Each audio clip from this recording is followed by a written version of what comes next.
This channel does not promote any violent, harmful, or illegal activities. All content provided by this channel is meant for an educational purpose only. নিজের যাবতীয় বক্তব্য উজাড় করে দিলেন, অনেককে জড়িয়ে অনেক কিছু একদম স্পষ্টভাবে বললেন অভিষেক বন্দ্যোপাধ্যায়। আমাদের শুধু একটা কথাই মনে হচ্ছিল, আজকেই মমতা বন্দ্যোপাধ্যায়ের বিরুদ্ধে আদালত অবমাননার মামলা হয়েছে কলকাতা হাইকোর্টে। বিচারপতি বলেছেন হাইকোর্ট আগেও মুখ্যমন্ত্রীকে সতর্ক করেছে। বোঝা যাচ্ছে জল গড়াবে, জল যখন গড়াবে তখন ঢেউ বাড়বে, আরও বেশি তুফান উঠবে। তার আগে বরঞ্চ একটা কথা বলে নিই, সেই কথাগুলো যে কথাগুলো আজ না বললেই নয়।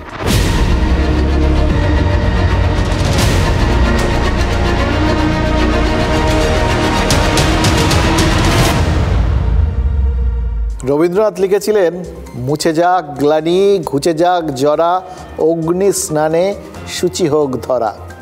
খেয়াল করে দেখুন, বিশ্বকবিও কিন্তু ওই অফলোডিংয়ের কথাই বলেছিলেন, চেয়েছিলেন যে এই যে গ্লানি, জরা, এগুলো সব মুছে যাক। চাকরি চুরি করে একদল লোক শিক্ষক হয়েছেন, এর থেকে বড় গ্লানি আর কি হতে পারে?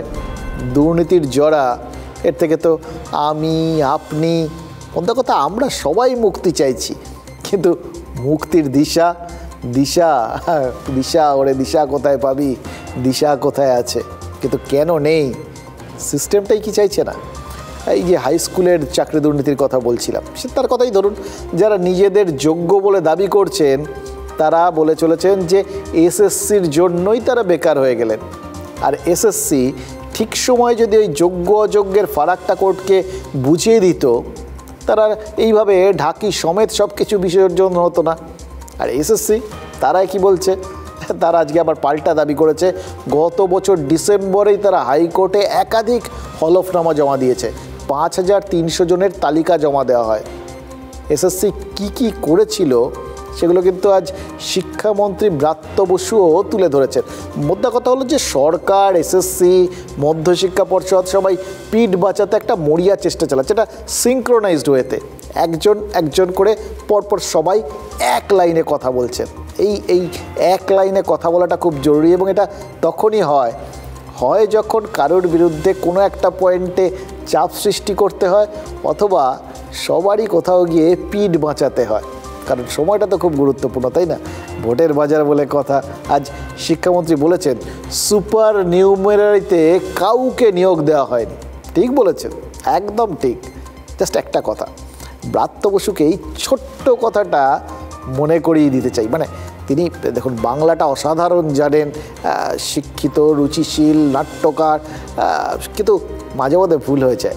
এক্ষেত্রে বোধহয় ওই কথাটা কাউকে নিয়োগ দেওয়া হয়নি হবে না, জানেন তো, হয়নি নয়, কথাটা হওয়া উচিত কাউকে নিয়োগ দেওয়া যায়নি।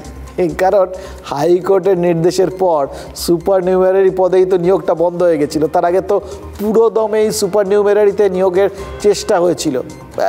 মুখ্যমন্ত্রী নিজে বলেছিলেন তিনি চান না কারোর চাকরি বাকরি চলে যাক, থাকুক সবার চাকরি, মানে যারা যেভাবে চাকরি পেয়েছেন সবাই থাকুক, না কিছু এক্সট্রা পোস্ট ক্রিয়েট করে দেওয়া হচ্ছে, হ্যাঁ, তাতে কিছু লোক চাকরি পেয়ে যাক, যারা আছেন থাক, দয়া দাক্ষিণ্য করে, অযোগ্যরা থেকে যাক, তার বদলে কিছু লোক চাকরি পেয়ে গেল, তাহলে ব্যাস আর চিৎকার চেঁচামেচি করবেন না, মুখ বন্ধ। ব্রাত্য বসু বলেছেন তারা বারবার চেয়েছেন অযোগ্যরা সরে যাক, যোগ্যরা আসুক। ব্রাত্য বসু যে সরকারের মন্ত্রী, সেই সরকার কি সত্যিই তাই চেয়েছিল? এ তো বললাম কথাগুলো।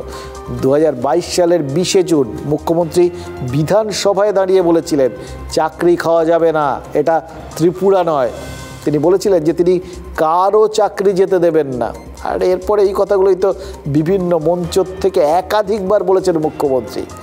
সে কথার প্রতিধ্বনি সেই সময় শিক্ষামন্ত্রীর মুখেও আমরা শুনেছি। ওই বললাম না, সিঙ্ক্রোনাইজড হইতে সব কিছু যায়, একদম ওপর থেকে পরপর ধাপে ধাপে সবাই এক সুরে বলেন, ফলে শিক্ষামন্ত্রীর মুখেও মুখ্যমন্ত্রীর সুর। বেআইনি নিয়োগ শব্দটাও তো সরকার পক্ষ কোনো মতে উচ্চারণ করেনি। আজকে বিভিন্ন রায়টাকে বেআইনি বলা হচ্ছে, আজকে অযোগ্য বলা হচ্ছে, কিন্তু যারা বেআইনিভাবে নিয়োগ পেয়েছিল, বেআইনি নিয়োগ হয়েছিল, এই শব্দটা সরকার কিন্তু কখনো উচ্চারণ করেনি। এমনকি শিক্ষামন্ত্রী, তিনি নিজেও এর ব্যতিক্রম নয়, বরং তিনি ওই বললাম শিক্ষিত, বাংলা ভাষার উপর দখল রয়েছে, তাই জন্য একটা অন্যরকমভাবে ব্যতিক্রমী নিয়োগ মানে একটা অন্যরকম শব্দবন্ধের সাথে আমাদের আলাপ করিয়ে দিয়েছিলেন, ব্যতিক্রমী নিয়োগ। হাইকোর্টের রায়ের পর এখন মনে হচ্ছে পরিবর্তনের সরকার নিজেদের স্টান্সেই পরিবর্তন এনেছে, নতুন করে ব্যাট করতে নেমেছে, 100 হয়ে গেছে, আগেরটা পুরোটা মুছে যাক, ওটা নিয়ে আর ভেবেচিন্তে লাভ নেই, যা হয়ে গেছে হোক, এবার নতুন করে খেলা।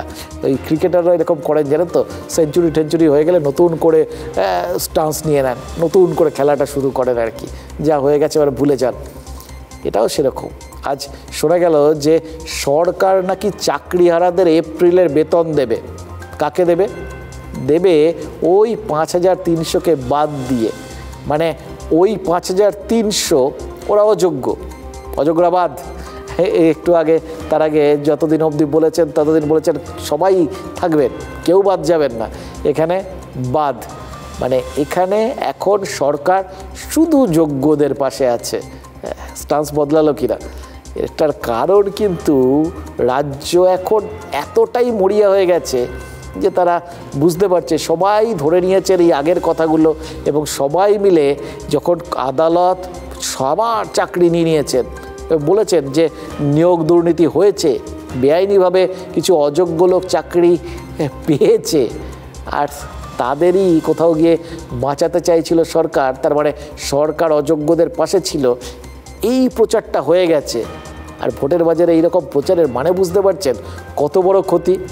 এই ভোটের বাজারে তো সব সৎদের পাশে মানুষ থাকবে, সরকার থাকবে, নেতারা থাকবেন, সৎ ব্যাপার স্যাপারের সাথে নেতারা কোথাও গিয়ে নিজেদের মিলিয়ে নেবেন, অসৎ, বেআইনি, অযোগ্য এই ধরনের নেগেটিভ শব্দগুলোর থেকে নেতা, পার্টি এবং সরকার এই সময় খুব বড় দূরত্ব তৈরি করে নেয়।